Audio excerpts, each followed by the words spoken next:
Okay, students, welcome to the next run-through of a transport economics exam. This one is January 2013. 2-hour paper. Case study is about high-speed rail. So we've got our market, the rail market. Starts off, in recent years there's been much debate about high-speed 2, which is the name government gives to introduce a new high-speed rail train from London to Birmingham. So one thing we know is that it hasn't happened yet. We've got the destination there and beyond. One of the largest transport infrastructure projects undertaken in the UK. So we've got the introduction. We know it's infrastructure. Investing in the UK's future. Government believes that National High-Speed Rail Network offers once-in-a-generation opportunity to transform the way we travel. New high-speed rail network would bring our key cities closer together. So we've got a benefit here in terms of time, enable businesses to operate more productively. So we've got external economies of scale. It's going to reduce average costs of business, productive efficiency. We've got employment growth, so another positive externality, and regeneration. So the cities that it goes to, it'll help to create regional economic growth there as well. Sustainable economic growth, and in this sense, in the macro sense, it's sustainable in terms of negative externalities, resource use, prosperity, rising incomes. So kind of cases for positive externalities or benefits of this rail market.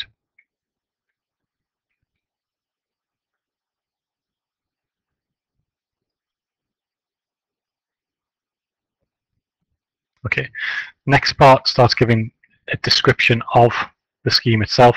High-speed rail network linking London to Manchester and Leeds. It would include stops in East Midlands, South Yorkshire, as well as Heathrow Airport. Huge increase in rail capacity. So we've got a big increase in supply to meet rising demand for long-distance rail travel and ease overcrowding. So implying congestion or limited capacity or getting close to full capacity on current railways. Interesting that it only talks about the benefits to England. So we might have some scope, wee steps or evaluation there. Then it talks about linking the East Coast and West Coast main lines. So the two main rail lines in the UK. Specific time benefits. London being brought within 3.5 hours of Glasgow and Edinburgh. So now we've got a wider context of Scotland as well being included. Reducing the demand for internal flights. So we've got a cross-elasticity thing there, substitutes, getting people off air and onto a more sustainable type of transport by attracting large numbers of passengers. We've got a benefit of rail in terms of how much it can take. Improved journey times, reliability and convenience, factors that affect demand. And then again, specifically mentioning reduction in carbon emissions as a positive externality or reduction in a negative externality. The last part of this case study is looking at a cost-benefit analysis for high-speed rail. So you've got the benefits here. So total benefit, this would be the social benefits plus the private benefits, 46 billion. Less indirect taxes to the government. So this comes from things like people travelling less by car, less vehicle excise duty, and so on. So that's a negative of 2.7 billion, giving a total of 43.7 billion. Cost to the government. So here we've got the private costs of the building of the high-speed rail, but then an added benefit of the revenue from the ticket sales. So that is going to be added to that figure. So it's only a negative of 17.1 billion. So the benefit to cost ratio is currently 2.6, which is very high for a transport infrastructure project, basically saying that whatever the government spend, £1 of government spending will have a benefit of the economy of £2.60. Okay, question 1. What is meant? Same as define the term transport infrastructure. It's worth 1 mark. giving an example of transport infrastructure isn't enough. You kind of have to say what it is. Our key definition of the networks and nodes required by modes will be an adequate one for 1 mark, or something like the permanent installations required by transport modes to operate is key. The key thing to this definition is to highlight that they are needed by modes for their operation, and that they are kind of fixed things, installations, which are required for the operation of transport. The second question is a state and explain question worth 2 marks, so there'll be 1 for the point, 1 for the explanation. Only 1 advantage, so if you state 2 advantages, you're only going to get 1 mark. Freight is the agent here, so we want to know why a business would use rail as the mode of transport. The choices here are probably things like avoiding road congestion, productive efficiency, so being able to transport greater quantity of goods for the same cost. The speed at rail over longer distances may be another one, and then each of those would need to be explained in a bit more detail. So if you're talking about bulk or bulky goods, you can say that a greater size of good can be transported by rail. If you're talking about road congestion, you can say that there's a cost involved in congestion of time and output to a business. If you're talking about lower average costs, then you could talk about the quantity in relation to the cost, and the higher the quantity, the more the fixed costs are spread out, so it would be a lower cost per unit or per kilogram transported. Okay, the next question is again a state and explain question. 4 marks, so again 1 for state, 1 for explain, times 2. We're looking at problems in making forecasts, such as those in figure 1. In figure 1 was the forecasts of cost and benefits. So it's a cost-benefit analysis. You know that the second part of a cost-benefit analysis is forecast. So the examples that you have here are talking about the problems that we have with our forecasting methods. Now, the method in itself isn't the state. So the problem is things like placing monetary values onto external costs. So that would be your point. How do we place a pound sign onto external costs? The reason why is the explain part. So you would say things like that there is no market price for them, or that they are subjective. So the people's valuing of a nice view in terms of visual intrusion, or you can say that they are things that we don't know the full costs of now, like pollution, which may only be understood in the future. But it's the state isn't a method of forecasting, it's a problem of that forecasting method. Another example would be that the factor could change in the future. So you might be talking about predicting transport demand based on GDP.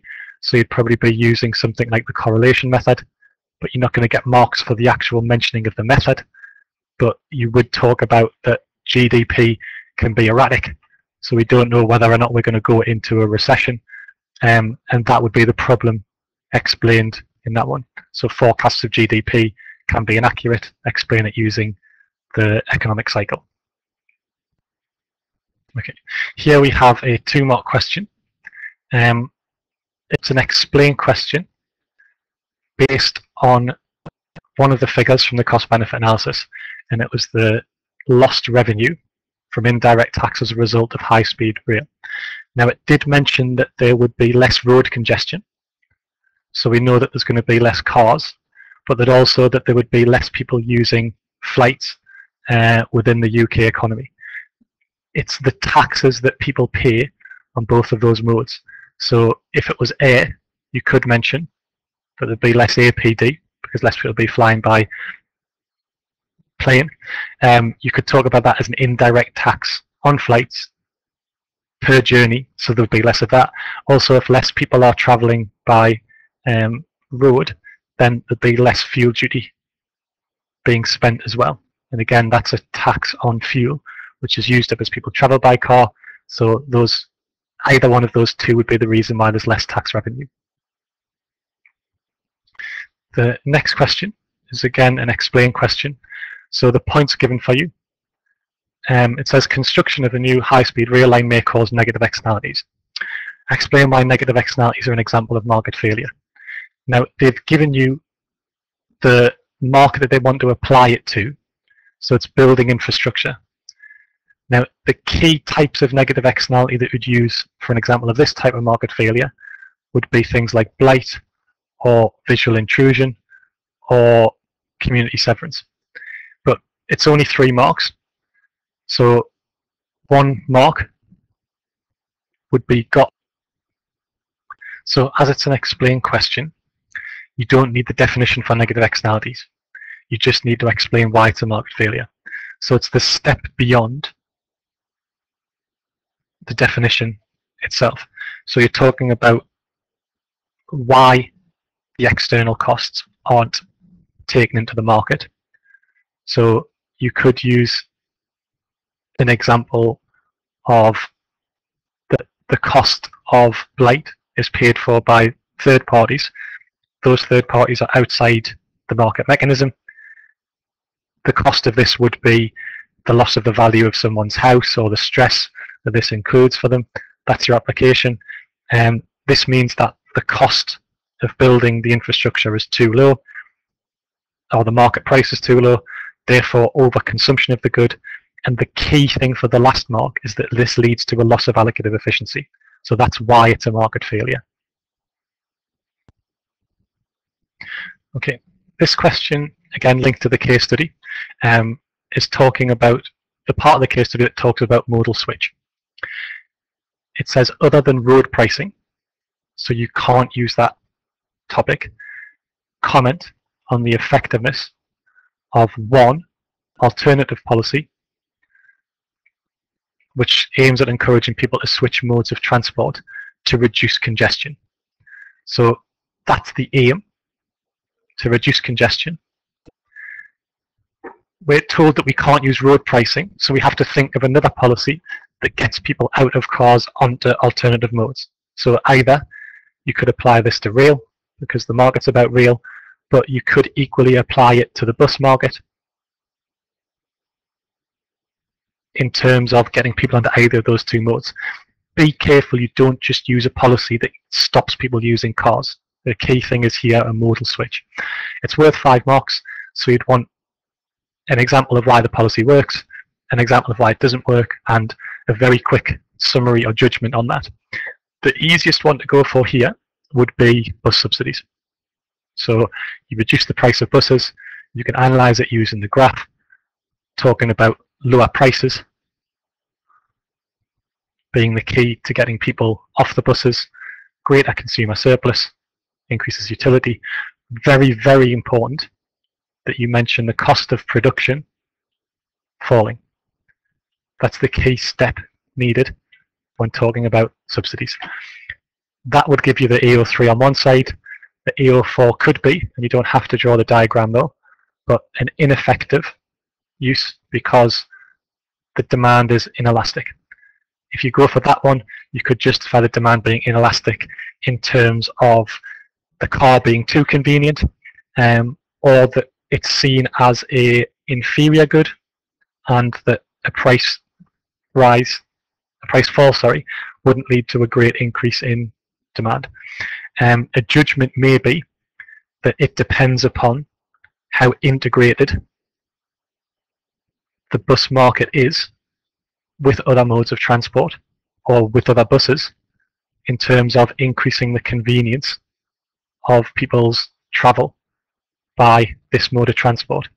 So a good way to look at that is the wider context of what else could be put in place with a subsidy to make the subsidy more effective. I think because it says other than road pricing, I wouldn't mention that as the thing that you're going to combine it with. But you could talk about maybe fuel duty as another tax that could be combined with it to make it more effective. So this is the discuss question on the first part of the case study, worth 8 marks. Topic's focus is effectiveness of cost-benefit analysis. So again, effectiveness of a government policy. And the purpose is to allocate scarce resources in transport. So the question's asking you, if we are using cost-benefit analysis, does this help to allocate government resources, so the government money effectively, and the scarce resource of transport infrastructure in terms of do consumers benefit from allocative efficiency? The straightforward way to do this is the IVFM, so identify the private costs, the external costs, the private benefits, and the external benefits, and maybe one example of one of those related to rail, because the market in the case study is rail. Because it doesn't say COBA, you are including the externals in this. So if it does say COBA, that's the one that's related to road, and you don't have the externals in. But as this is a general one, and for rail, there's some externals included in that. The valuation is giving it a shadow cost for the externals, but for the privates, it's getting the market price as well. Then we're going to use a forecasting method, and what we're going to forecast is demand. So we forecast the demand for the mode, and this gives us the revenue, and then once we've worked out the net present value for that, we're going to make the decision yes or no. But key decision is based on the benefit to cost ratio, and if this is above 1 and high, then we say yes.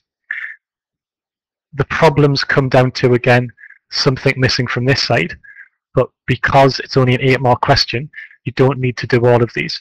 So maybe, and you've already done a question on problems of valuing, so you could do a problem of identifying, so some externals may be missing, so you don't know them, or that the forecasting methods themselves have a problem, so you choose the wrong method, or that there's regulatory capture at this stage.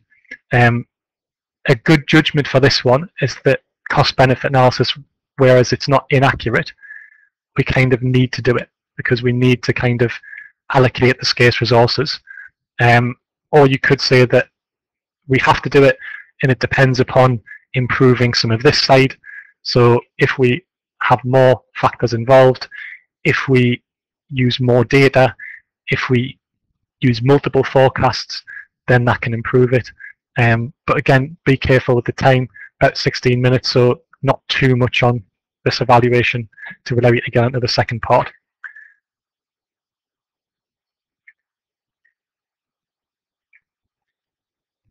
Okay, and then lastly, so this will be after about 50 minutes, you're into the second part of the exam. The key to this part is choosing the section that you're going to maximize your marks on. You'd only choose one of the 3 sections with both questions answered. First, analysis part, only one-sided. Don't make a judgment, just analyze the question. Economies of scale, so giving examples, that'll be the first question. Whether deregulation has been a success in a transport market. That one could be done. Analyze the factors that may lead to a rise in contestability.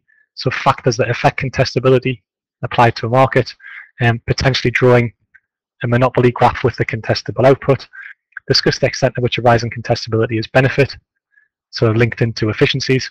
Analyze the factors that have led to a rise in car use, specific factors. Discuss the extent to which national road price system would be effective. Essentially discuss the extent to which a tax would reduce demand for car use. This is probably the most straightforward, but the key part is how do you maximize 15 marks for the first one. It's doing multiple factors that affect demand and talking about the trend in car use.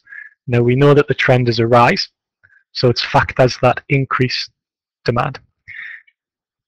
If you talk about the specific factors, the best ones to talk about would be incomes rising, because then you can talk about income elasticity and that it's a normal or a luxury good and that the demand is responsive to the increases in income. Lots of nice analysis there. You'd probably then also talk about the price of substitutes and link that into XED. So talking about the price of one mode of transport affecting the demand for another, and potentially also talking about complements in terms of insurance, the cost of the car, and the total cost of the journey being less because of that. And that's a good way to talk about the price of a journey, to bring price into this as well. You could just draw a very simple supply and demand graph with demand increasing, and potentially if you had time you might include another part in that in terms of the increase in car ownership or the increase in population if you had a bit of time. This question is nice and straightforward, looking at national road pricing, why it wouldn't work in reducing demand. The best one for this, because it's national road pricing, is to use the ad valorem tax graph, because this one is the one that's charged where, when, and how much a consumer uses their vehicle. So they'd be charged more during congested times, they'd be charged more in congested areas, they'd be charged for every mile. So the more you use the car, the more you pay. But essentially it's also the analysis of a tax graph, in that you've got a reduction in quantity from that increase in price. So straightforward tax graph could be used as well, but the ad valorem one with the negative externality would be a benefit of using that one as well. But remember, it's linking back to demand for car use, so not too much talking of negative externalities. The also thing you could add would be the loss of consumer surplus. That would be an additional thing about utility. And being ineffective, again, you've got inelastic demand. So that would mean that the tax would be less effective. You've also got rising incomes, because you've just mentioned the YD in the last question. You could use that as a negative. And then also very straightforward, if you're talking about effectiveness, you can talk about the need for subsidies of the other modes of transport for people to go onto, or regulation as a combination, or something like integration, more integrated transport, helping to get people out of the cars as well. So a nice straightforward answer for that one. If you're analysing economies of scale, you're going to be talking about the really fun mums try making pies. So choose the market. It may be the air market that you go for. You could talk about bulk buying of fuel and planes. You could talk about financial economies of scale, having lower interest rates because you're a bigger business. You could talk about marketing economies of scale, that you're able to spread your fixed costs of advertising across more flights the greater you increase your output. You could draw, and I would recommend you draw the average cost graph. You could do it on the whole monopoly graph or just the average cost, and talk about the average cost of production decreasing as you increase the quantity in the market. The next question discusses whether regulation has been successful. This question is very similar to market structure questions on discuss whether an increase in competition is beneficial, discuss whether monopolistic competition increases efficiency, discuss whether privatization has been beneficial in a transport market. Now, all of those come down to, is competition a good thing? That's your two sides. The deregulation of markets, the two markets that have been deregulated that you can use are the air market in terms of the open skies policy, or the bus market outside of London. Or you could include both to look at costs and benefits. The benefits of greater competition, again applied to the market, is you could look at air in terms of low cost air, because greater numbers of airlines has brought the price down. I wouldn't go for the arguments of negative externalities from air, because the reason for deregulation isn't to reduce negative externalities, it's to increase competition. So it's unlikely that'll be on a mark scheme. Another benefit you could say is greater choice of routes. So investment in new and better planes, that could be a benefit in terms of dynamic efficiency. You could also say that low-cost airlines have reduced waste, and that would be a way that they have increased productive efficiency. If you're looking at the negatives, you could use the bus market and say, outside of London, there has been an increase in price and a reduction in choice. So that's lost allocative efficiency. You could also say that there's a lack of investment, so it's lost dynamic efficiency. I think that it depends upon, you could talk about contestability here. So if the markets have become less competitive in terms of the market structure heading towards an oligopoly, as long as the market is made more contestable, then that might benefit a consumer. You could also talk about it in terms of time and say that in the long term, deregulation has led to less competition. Examples of Ryanair making profits, businesses outside of London, use London as an example of regulation working and saying, well, actually, we may need to regulate the markets more to increase the efficiency. The last question here is talking about whether a rise in contestability or what factors might cause a rise in contestability. This is the most challenging of the three, so I've left it to last. The factors that affect contestability, you're going to be looking at perfect knowledge. You're going to be looking at no barriers to entry or exit. You're going to be looking at threat of entry, which is the key, and explaining how these lead to the contestable output on the graph. So again, use the graph if you can remember to draw it. If you don't remember to draw it, it's not essential, but it will help with some of your analysis in terms of it leads to normal profit. In a transport market, you need to choose the examples. So if you're talking about real franchises, there's no barrier to entry in terms of capital because you don't have to buy your trains if you're a real franchise. Threat of entry, again, you could use real franchises that you can lose your franchise, so new firms could enter the market. You could say that low-cost air is an easy market to get into, so there's a threat of entry there.